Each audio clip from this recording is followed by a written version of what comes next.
Assalamualaikum warahmatullahi wabarakatuh.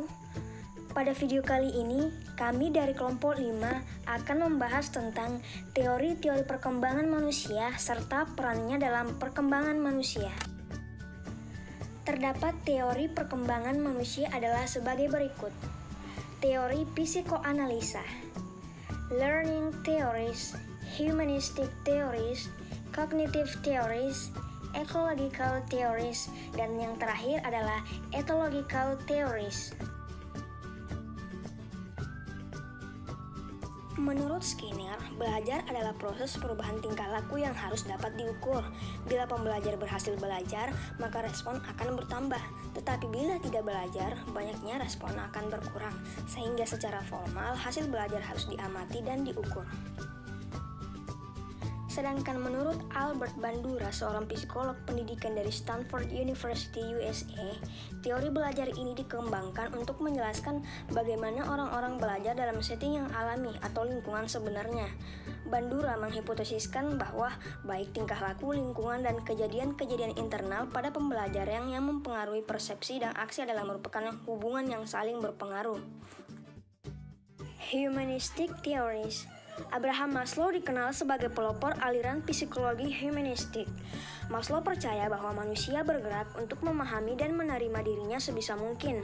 Menurut Maslow, manusia termotivasi untuk memenuhi kebutuhan hidupnya.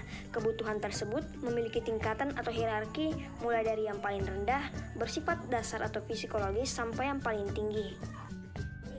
Perkembangan manusia. Teori ekologi pertama kali diperkenalkan oleh Brown Van Brenner, seorang ahli psikologi dari Cornell University, Amerika Serikat.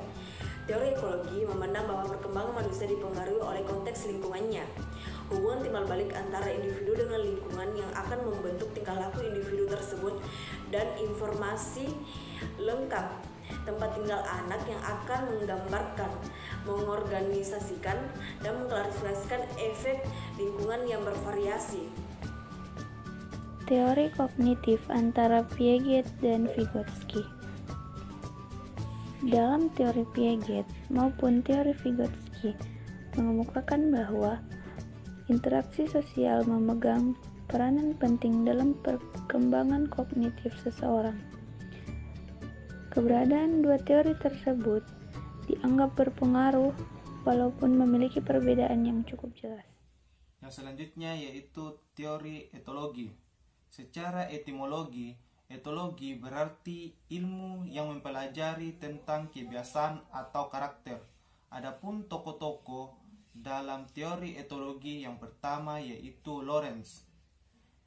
Etologi menekankan bahwa perilaku sangat dipengaruhi oleh biologi terkait dengan evolusi dan ditandai oleh periode penting atau PK. Yang kedua yaitu John Bowlby tentang kelekatan.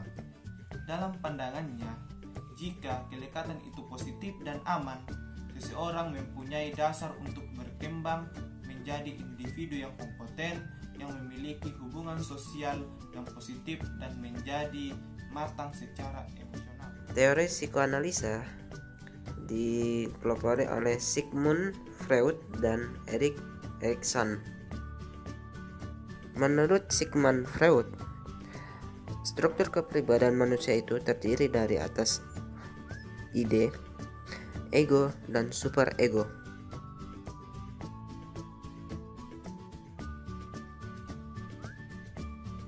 Ide yaitu nafsu atau dorongan kenikmatan yang harus dipuaskan, bersifat alamiah pada manusia. Ego yaitu bagian dari kepribadian yang bertugas sebagai pelaksana.